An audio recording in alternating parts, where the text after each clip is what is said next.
नमस्कार, मेरा नाम है शुभम और आप देख रहे हैं तथास्तु।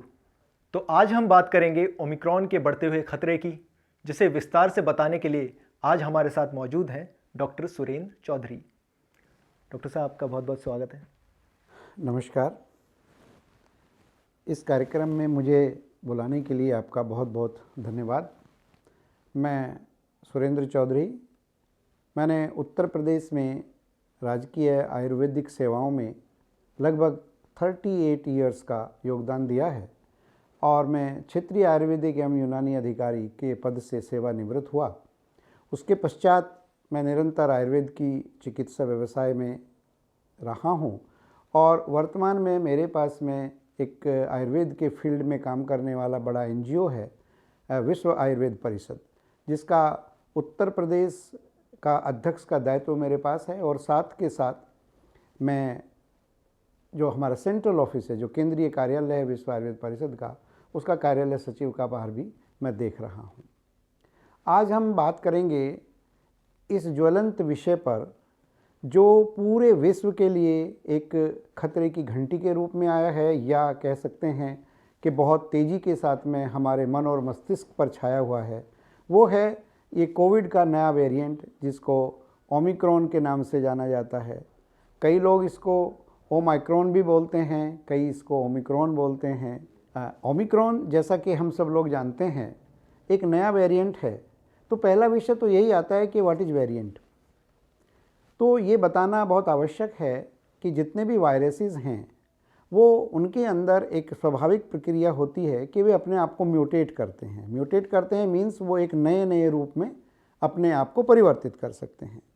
ये जेनेटिकली म्यूटेशन होता है जो इनको और डेडली बना देता है। जैसा हमने देखा था पिछली जो सेकेंड वेव आई थी, उसमें डेल्टा वेरिएंट ने कितनी तेज़ी के साथ में पैर पसारे और कितना डेडली रहा वो कि बहुत सारे लोगों को हमने खोया है वर्ल्ड ओवर। और भारतवर्ष में भी जिस गति से ये फैला, हालांकि हम तैयार थे, लेकिन फिर भी उसके द्वारा संक्रमित लोगों की संख्या और हमारे पास उपलब्ध हेल्थ सर्विसेज में कहीं ना कहीं एक अंतर था, जिसका परिणाम भी हम लोगों को देखने को मिला और बहुत बड़ी संख्या में हम लोगों को नहीं बचा पाए। लेकिन जितनी गति से डेल्टा आया था, उतनी ही गति से, उतने ही अच्छे प्रावधानों के साथ में भारत सरकार और अन्य लोगों के द्वारा उसके ट्रीटमेंट प्रोटोकॉल को फॉलो किया गया, जिसमें आयुर्वेद का भी बड़ा योगदान रहा है। और दूसरी लहर में निश्चित रूप से, यानी कि डेल्टा वेरिएंट में आयुर्वेद के ट्रीटमेंट का अगर हम डाटा रखें तो ऑन रिकॉर्ड बहुत बड़ी संख्या में ऐसे पेशेंट्स थे जिन्होंने प्रारंभिक अवस्था में ही आयुर्वेदिक ट्रीटमेंट लिया तो उनको हॉस्पिटलाइज होने की आवश्यकता नहीं पड़ी। ये कई सारे रिसर्च पेपर्स भी अब पब्लिश हो गए हैं, जिसमें 150 से लेकर 300 और 2000 तक का डाटा हम लोगों के पास में आया है कि इतने पेशेंट्स को आयुर्वेदिक ट्रीटमेंट की वजह से वो आईसीयू तक नहीं जा पाए, अगर एडमिट भी रहे। यहाँ मैं दो चीज़ों का उल्लेख करना जरूरी समझूंगा कि दिल्ली और उसके आसपास हमारे पास में दो बड़े अस्पताल हैं। एक चौधरी ब्रह्म प्रकाश चरक आयुर्वेद संस्थान जो खेड़ा डाबर नजफगढ़ में है, दिल्ली सरकार का अस्पताल है, और दूसरा बड़ा अस्पताल है all India institute of Ayurveda, जो भारत सरकार के एक स्वायत्त से भी स्वायत्त संस्था है, ऑटोनोमस बॉडी है और एम्स के पैटर्न पर है। इन दोनों ही हॉस्पिटल्स में सेकेंड वेव में डे 1 से लोगों को आयुर्वेदिक ट्रीटमेंट किया गया और वो बड़े सफलतापूर्वक वहाँ से निरोग होकर निकले। अब नया जो वेरिएंट आया है, ये नवंबर में ही केवल आया, जो अफ्रीका में रिपोर्ट हुआ, और अब भारत में कितनी तेज़ी के साथ में ये फैल रहा है वो हम सब लोग जानते ही हैं। उसका रीज़न क्या है? उसका रीज़न ये है कि जैसा ही म्यूटेंट आया तो इसकी स्प्रेडिंग, ऐसा समझा जाता है, साइंटिस्ट ऐसा बताते हैं कि ये 70 टाइम्स फास्टर इन्फेक्शंस करता है।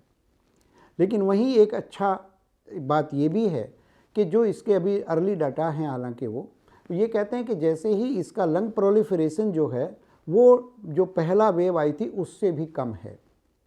लेकिन कुछ भी है, अधिकांश लोगों को होने की संभावनाएं हैं। तो पहला काम ट्रीटमेंट से पहले का काम है, जिसको बोलते हैं कोविड अप्रोप्रिएट बिहेवियर। तो हमें हमेशा याद रखना है, भीड़ भाड़ से बचना है, यथासंभव मास्क का प्रयोग करना है। आपको घर में घुसते वक्त 20 सेकंड के लिए साबुन से अपने हाथ को धोना है। और सैनिटाइज़र का प्रयोग करना है। अब इसमें 2-3 विषय ये आते हैं हम लोगों के सामने कि जैसे सेकेंड वेव में डेल्टा में आयुर्वेद का काफ़ी अच्छा रोल रहा, अभी ओमिक्रॉन से भी लोग घबराए हुए हैं। दूसरा ये भी हो रहा है कि ओमिक्रॉन शायद बच्चों को ज़्यादा प्रभावित करेगा, तो हमारा दायित्व थोड़ा बढ़ जाता है। तो उसमें हम यही कहेंगे कि देखिए, ओमिक्रॉन एक म्यूटेंट है। जिस तरीके से कोविड-19 का इससे पहले नोमेनक्लेचर नहीं था और उसमें जो भी दवाइयाँ दी गईं वो सारी की सारी ट्रायल के रूप में थी। तो पहली वेव में ट्रायल हुआ, दूसरी वेव में आयुर्वेद ने उसको काफ़ी सक्सेसफुली किया। तो मेरा यही सजेशन है कि कोविड एप्रोप्रिएट बिहेवियर के साथ साथ हम आयुर्वेद की कुछ सामान्य चीज़ें, जिसमें एक आयुष्वात के विषय में आप सब लोगों ने सुना होगा। आयुष्वात में 4-5 चीज़ें आती हैं और मार्केट में वो बना बनाया भी मिलता है। उसमें तुलसी है, दालचीनी है, उसमें काली मिर्च है, उसमें मुनक्का है और आजकल हम उसमें गुड़ भी डलवा रहे हैं, चूँकि गुड़ के अपने अलग आयुर्वेदीय गुण होते हैं। तो ये बराबर बराबर मात्रा में अगर लेते हैं तो उसका एक डिकॉक्शन बना के अगर 1 कप हमें लेना है तो 2 कप पानी चढ़ाते हैं, उबालते हैं, जब वो 1 कप रह जाता है छानकर उसको पी लेते हैं। इसी तरीके से बच्चों के लिए भी आयुष बाल क्वाथ के नाम से भारत सरकार ने एक रिकमेंडेड फॉर्मुलेशन दिया है, वो मैं आपके सामने रख देता हूँ। उसमें यही सारी चीज़ें हैं। उसमें तुलसी, दालचीनी, शुंठी और हल्दी ये 1 पार्ट ईच है। मुनक्का और गुड़ ये 3 पार्ट ईच है, यानी कि अगर हम 1-1 ग्राम वो चीज़ ले रहे हैं तो मुनक्का और गुड़ हमें 3-3 ग्राम लेना है। और बहुत अच्छा सा प्रेजेंटेशन ये है कि इसको हम अगर हमें 20 ml बनाना है तो उसमें हम 2 ग्राम ये सारा पाउडर लेंगे और उसमें 80 ml के करीब वाटर डालेंगे और उसको उबालने में रिड्यूस करके 20 ml जब वो रह जाता है उसको छान लेते हैं। अब बच्चों को पर्टिकुलरली मैं बच्चों के विषय में बता रहा हूँ कि 1 वर्ष से कम का अगर बच्चा है तो 2.5 ml से लेके 5 ml तक हम उसको शहद में मिलाकर, या वो भी मीठा है वैसे भी, ड्रॉप के रूप में हम उसको 2 बार दे सकते हैं। अगर वो 3 से और 6 वर्ष के बीच का है तो हम उसको 5 से 15 ml दे सकते हैं। इस तरीके से जैसे जैसे उसकी एज बढ़ती है 12 साल तक हम उसको 50 ml तक दे सकते हैं। इससे ऊपर का जो भी डोजेज़ है वो उतना ही है जितना हम एडल्ट को देते हैं। तो इसको अगर हम रेगुलर ले रहे हैं तो निश्चित रूप से सारे जितने भी इंग्रेडिएंट्स मैंने बताए हैं इन सबका इम्यूनिटी बूस्टर के रूप में रिकॉर्डेड स्टेटमेंट है और बहुत बड़ी संख्या में इंडिविजुअल कंपोनेंट का डाटा हमारे पास में है कि how they enhance the immunity of a person.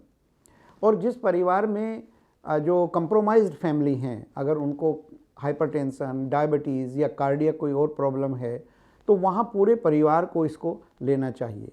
इसी तरीके से अश्वगंधा एक और हमारा कंपोनेंट है कि जिसको 250 मिलीग्राम से लेके 500 मिलीग्राम कैपेसिटी में कैप्सूल फॉर्म में भी मिलता है और पाउडर अगर ले रहे हैं हम लोग तो उसको 1 से 2 ग्राम तक की मात्रा में सवेरे और शाम गुनगुने पानी के साथ में या किसी भी चीज़ में दे सकते हैं।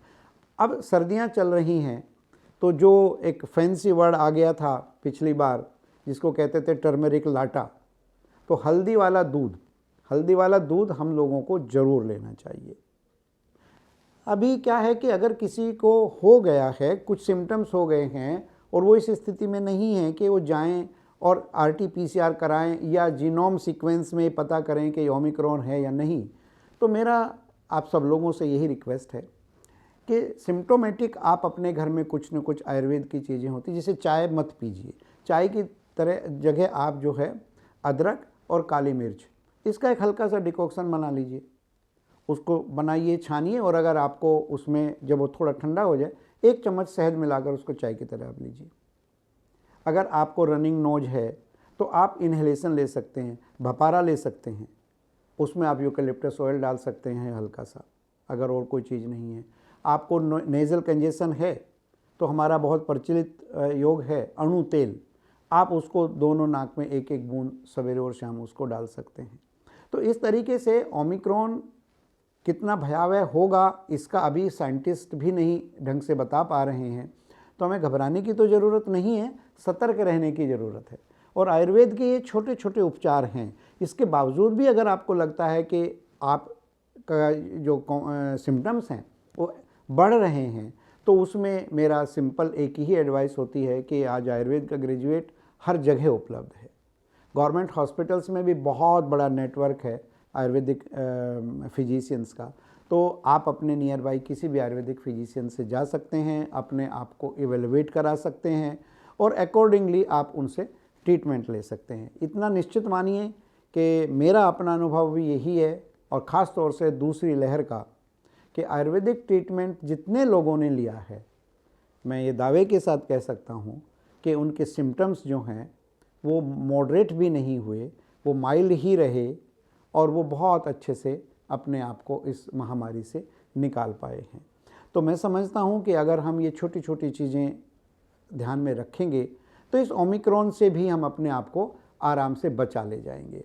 क्योंकि एक चीज़ जो साइंटिफिकली प्रूवन है वो ये है कि इस कोविड-19 में अगर कोई चीज़ सबसे ज़्यादा प्रभावित है वो है हमारी इम्यूनिटी।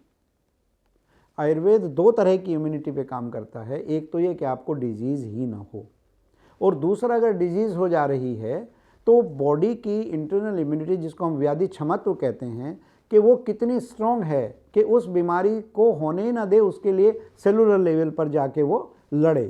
तो ये हमारे जितने भी प्रोटोकॉल्स हैं, जिसको आयुष मिनिस्ट्री ने भी अलग अलग साइंटिफिक पैरामीटर्स पे वैलिडेट किया है और आम जनता के सामने उसको सर्कुलेट किया है, तो मैं समझता हूँ कि अगर हम इन सब चीज़ों का ध्यान रखेंगे तो ओमिक्रॉन से हम बड़े आराम से बच पाएंगे। और अगर ओमिक्रॉन का इन्फेक्शन हो भी जाता है किसी भी वजह से, तो भी हमें घबराने की आवश्यकता नहीं है। हम ना होम आइसोलेशन में रहें, आयुर्वेद के कुछ मूलभूत जो औषधियाँ उनका प्रयोग करें। अधिक दिक्कत होती है तो किसी फिजिशियन से संपर्क करें। थैंक यू, नमस्कार। आपका बहुत बहुत शुक्रिया डॉक्टर साहब। तो ये थे डॉक्टर सुरेंद्र चौधरी। उम्मीद है आपको ये वीडियो पसंद आया होगा। अगर आपको ये वीडियो पसंद आया तो इसे लाइक कीजिए, चैनल को सब्सक्राइब कीजिए, और अगर आपके कोई सवाल है तो उसे कमेंट बॉक्स में ड्रॉप कीजिए। मिलेंगे आपसे अगली वीडियो में, तब तक के लिए नमस्कार।